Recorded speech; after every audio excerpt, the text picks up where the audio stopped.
42. Thank you, Jim. Well, brownies are kid-friendly desserts that are traditionally high in fat, high in sugar, calories. So how can you make them healthy? Chef Kelly Yorke from the Kitchen Hotline joins us live in studio this morning to show us how to make this healthy swap. And I have to say, you impress me because every week we ask you to do something or every other, and you will try recipe after recipe till you get it right. Right. And it's all about balance. When you're making things healthy, you don't want to take away everything so it just doesn't taste like something anybody would want to eat.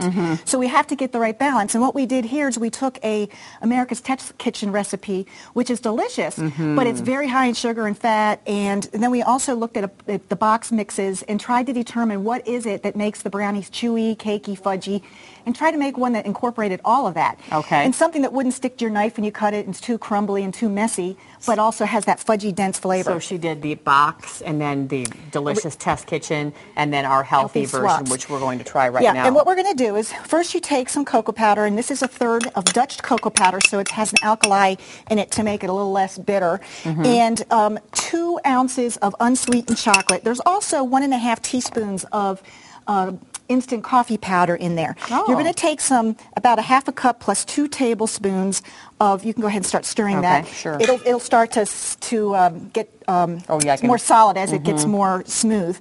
And you mix those together to melt everything, and it'll make more like a chocolate syrup. There's no sugar in there yet, so you wouldn't want to taste it. It's very bitter.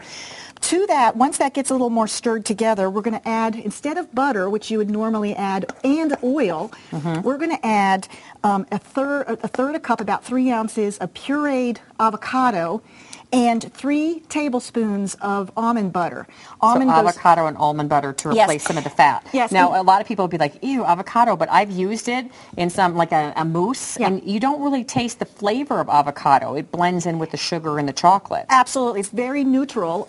It's the guacamoles that we add all the flavoring to that makes you think avocado has more of a bite than it does.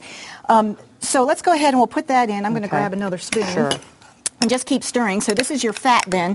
And I like to use a almond butter that doesn't have extra sugar added. So I like the... pure. Yeah, I actually like the Blue Diamond. Earth Balance I like too, but it does have some sweetener in it. And stay away from the ones that add extra oil. You just want the oils from the nuts. Yeah. Okay, so next we're going to incorporate eggs, and we're using egg beaters. And that's 2. You always use egg beaters.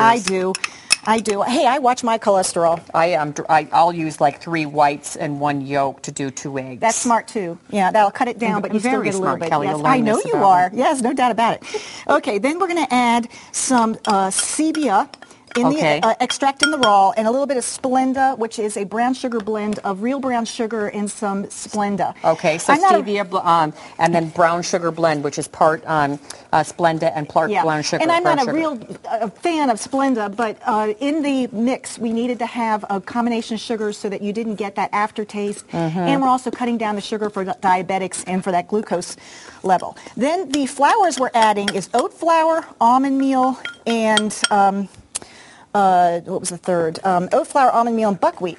So this is gluten-free. Okay. And I use that like almond flour or whatever, just ground up almonds. I use that quite a bit now in some with my flour. Now, if you are allergic to nuts, we do have a nut-free suggestions on the recipe, so get online and look at that.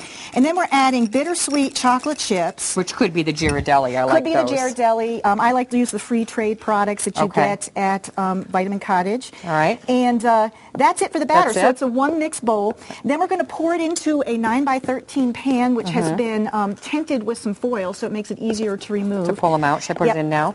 Sure, that's good enough. You don't want to overstir your brownies. You also don't want to overcook your brownies. And then how long I hate overcooked brownies. How long do I cook them? I find, now I'm cooking at 8,000 feet, but I find that 25 minutes is perfect. You don't want to go longer or shorter. But if the lower you get in altitude, you could probably start looking for when at 25 minutes, when the brownies start pulling away from the sides of the pan, you're done. Great. And this is what you end up with.